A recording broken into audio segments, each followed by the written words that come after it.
Hi, Jessica. Thanks for joining me today. It's good to be here. Good. I want to introduce everybody to Larry Levine. He's one of our agent partners here at the Mattern team, and you're here to talk to us today about debunking some myths around investing in real estate and investors in particular, right? That is correct. So why don't you tell us a little bit about yourself? I've been a licensed realtor since 2007. Been involved in probably 250 or so transactions. Everything from a $50,000 lake lot all the way up to a multi-million-dollar listing in Preston Hollow. Anything you can imagine in between there as well. So within those 250 or so transactions, about a third, close to 100 of them have involved a real estate investor on one side of the transaction. I've helped investors buy properties, I've helped investors sell properties. I've had certain transactions where a real estate investor, a seller, and the buyer were both real estate investors. Those get very interesting. I've got a lot of experience. I've had my share of bad experiences, along the way with real estate investors. So I've learned what to watch for in a transaction or in a conversation. With being in the business this long and working that many transactions with investors, I've cultivated a pretty good list of investors that I'm comfortable with working with people that I know. Why do you think investors get a bad rap? They come in and they overpromise and then they underdeliver. In the past, I've seen investors come in, put an offer in on a property, and then right before closing or right before the end of an option period, they come in and try to adjust the price lower. I've got one example specifically in mind. It was a nice listing in North Dallas. The list price was $625. Had an investor come in and offer cash, regular closing, full price within a 7-day option period. About 3 hours before the option period was up, they asked for a $75,000 price adjustment. Wow. And not only was I upset, my client, my seller, was mad. And they were really mad. It hit me. The anger hit me. So I learned a valuable lesson in that regard. And at that point, my seller instructed me that if we accept another offer from an investor, there can't be an option period. And I thought that was going to be something, I'd never really heard of that before. This was a few years ago, and found an investor that was willing to do that at a slightly lower price than $625, but at a price the seller was happy with. And the deal, the buyer performed, and the seller ended up being very happy and actually has nice things to say about me now instead of bad things. That's good. Yeah. I think some other things that people hear about investors is that they're sneaky, they throw out lowball offers, they're just trying to make a quick buck. What are some other things that you hear? I hear those things for sure.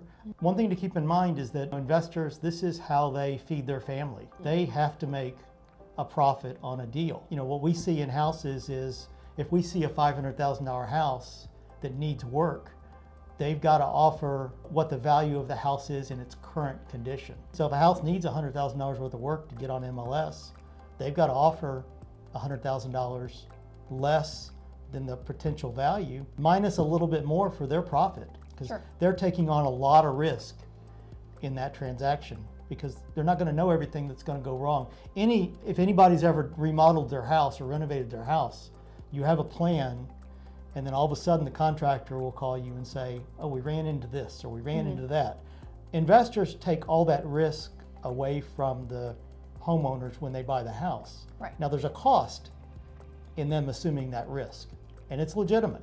Now, in that regard, there's all kinds of different investors out there. There's licensed investors, there's unlicensed real estate investors. The ones I work with today are all licensed. I've usually met them, I've had lunch with them. I know they're good people and they're willing to understand the seller's life situation. No matter how dire the house looks, how bad the house looks, this is still somebody's house. I think a lot of times investors and sellers couldn't be further apart in terms of their emotional state. Correct. Like sellers are pretty emotional whenever they're selling a property, and investors are non-emotional, they're just transactional.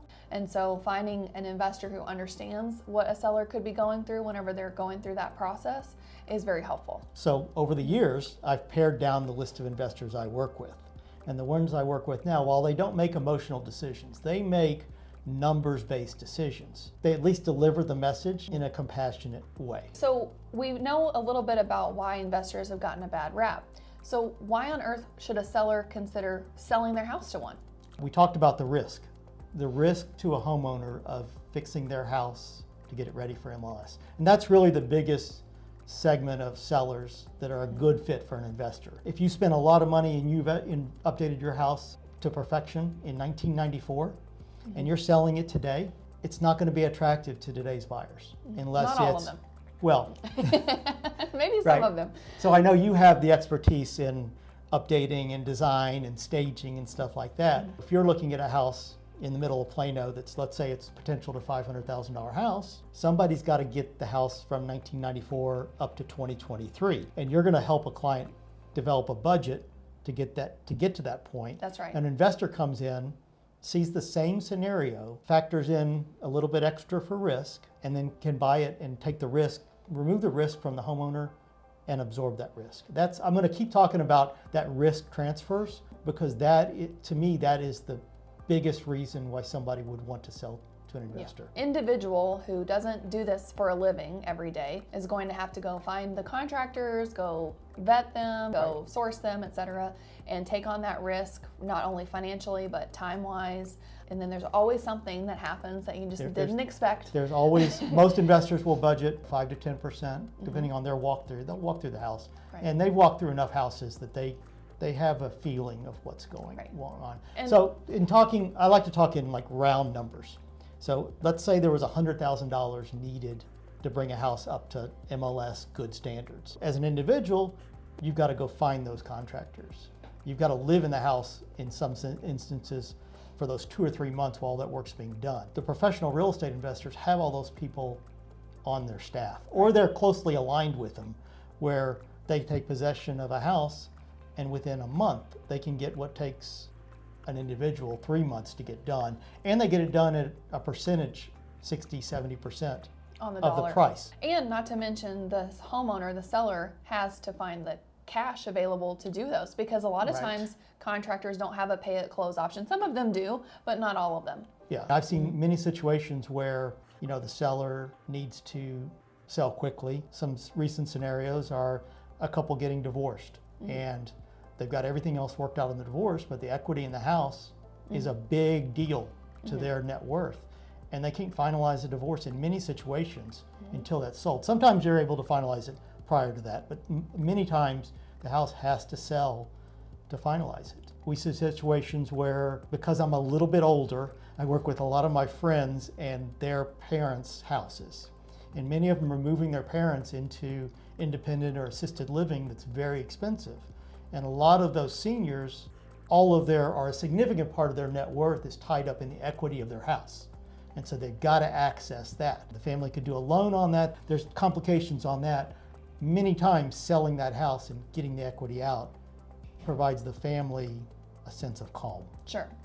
Now, there's a couple of different types of investors. There's an investor that would be buying a house to fix it up and then resell it. There's also another type of investor, myself is one of them, it'd be buying a house to lease it out. Depending on if the house needs a lot of work or not, another reason a seller might consider selling to an investor like me or to somebody that you might work with would be if they don't want to make themselves available to show the property a lot of times. Correct. I've had situations where the house, while they're willing to put it on MLS, it would be a big inconvenience to have showings. The best example I could come up with is elderly sellers where maybe somebody's in a wheelchair or uses a walker, and them just leaving the house for showings is just a major inconvenience. Or somebody that works from home, showing comes in, and you got to get out of the house and then get the dog and all the things. It can be the a little families cumbersome. the family where the parents are working from home, 3 kids, 3 dogs, a cat. It's hard to keep the house clean. Well, it's impossible to keep the house show ready all the time. There's also situations where somebody might need a quick close with little hassle, might need the money fast to get something done. And I have seen all kinds of scenarios where people need their money for one reason or the other. Yeah. All kinds of life's emergencies hit people. It could be a medical bill. There's no telling what those scenarios are, but it's a quick access to the equity in your house. So it sounds like there's a lot of reasons why somebody might want to consider selling to an investor. And we've cultivated a list of investors, a lot that you work with, a lot that are interested, like myself, in investing for buy and hold, leasing them out. So let's give a few real world examples of some success stories that we've had. Sure. I know a couple of them hit close to home for you. Yeah, I'll talk real quick about my parents' house. We'd moved them to an independent living. The house was not in condition to be on MLS. It had major foundation issues, major plumbing issues, needed to be completely renovated. Putting on MLS would have been a challenge. Them selling to an investor made perfect sense. They needed the money to pay for the independent living. We really couldn't even show the house at all, even to investors really, until they got out of the house. End of the day, it was a beautiful result. They're both happy. I like making my clients happy, but when my parents are happy with me, that's a different level of success. Another one was my sister's house. Somewhat similar situation. House really wasn't in good condition to put on MLS. She didn't want to have showings because of all the work effort it would have been to get it ready for MLS. We worked out a situation with her where she was looking to buy a new build and needed the equity out of the house to use as a down payment on the new house. And we were able to negotiate with a really good investor a fair price, a quick close, so she could have access to the money when she needed it. And we were actually able to negotiate a lease back with them of an extended period of time until the new house is ready. With a traditional transaction, most leasebacks are limited to 60 days. Some investors are willing to buy a property if it's in a good enough neighborhood and the deal is right, and be flexible on the leaseback. Now she's paying rent through the leaseback, but she's not having to move twice. A lot of times we see people like this that are selling and then doing a new build. They have to go move someplace else. Right, 2 moves. Right, so she's able to just make one move. Yeah. So the situation that we had was Brad and I went on a listing appointment and met with this nice woman, and she was moving across country to be closer to her family. Her son lived on the East Coast, and she wanted to sell her house, and we talked about what it would be like to put it on the market, and it seemed like she was willing to do the work, and the house needed to be painted and a lot of things needed to be done. After several conversations over actually a couple of years, realized that she just wasn't up for the work. It's a lot of work. It's stressful. Yeah, to get that done. And she was by herself, and just moving across country was going to be a big enough feat for her. And so we decided to make her an offer. And we actually had an independent appraiser come in and give a value of the house, and we said we would be willing to pay what an appraiser thought it was worth. And so it worked out for both parties. It was a fair way to do it, and we felt like that was a win-win for both parties.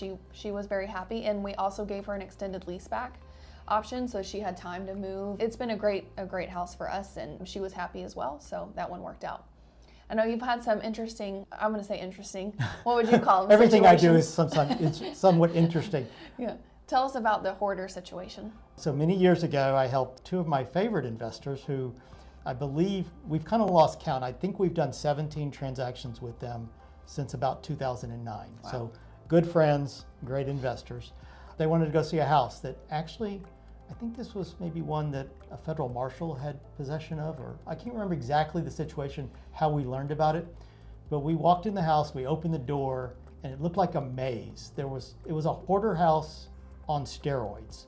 The stuff was taller than me. Now I'm short, but it was still, the stuff was taller than me, and there was a pathway to the kitchen, and there was a pathway to the bedroom. There was a pathway to the bathroom. And that was really all the established pathways there were. And I remember looking at the investors and I said, there is no way you can buy this house. It's just an unbelievable amount of work. And I was fairly young in my career at that time in real estate. And they looked at me and said, nah, we can do this. And I was like, these people are insane. But we got the house obviously way below value. I mean, way below value. Well, and rightfully so. It needed a lot. It was probably, at the time, it was probably a $125,000 house. And I think they got it for about $65,000 or $70,000. And the beautiful thing is, after 15 years, 12, 13 years, I helped them sell it for $275,000.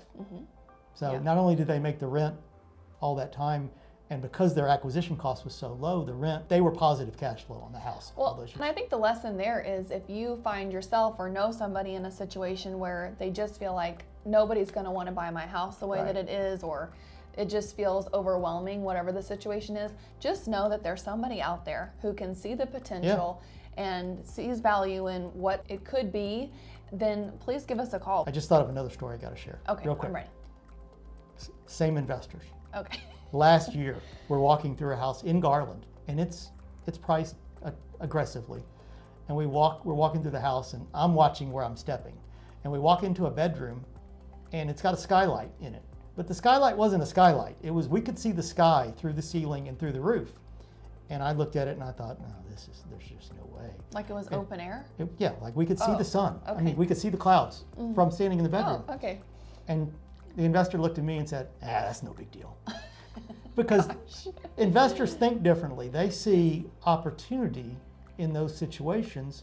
They're just going to adjust their price to compensate for the repairs or the budget they need to make the house ready. Right. And I think that the investors that we work with are fair still. Yes, those types of properties, they are going to require more work to get it to where it needs to be to meet the value on today's market if they're going to fix and flip it, or if they're going to buy it and hold it, whatever, to rent it out. It's got to get to a certain level to compete with what's on the market And today. I'll just bluntly add to that. I'm not going to work with an investor that's not fair to the other side. Saying something is a win-win is kind of a cliche, but I'm not going to work with an investor that's trying to take advantage of a distressed seller. That's right. It's just not something I could sleep with. I totally agree. So hopefully that was helpful today to go through debunking some investor myths. Yeah. We've cultivated a really great group of people that are interested in buying properties, and we've helped many a seller who have found themselves in a situation where that's just been the best option for them. Right. One thing I want to focus on as well is the variety of the different investors that all of us work with. Okay. I've got the buy and hold investors that are looking for one property every 3 to 5 years. I've got investors that are looking to do flips.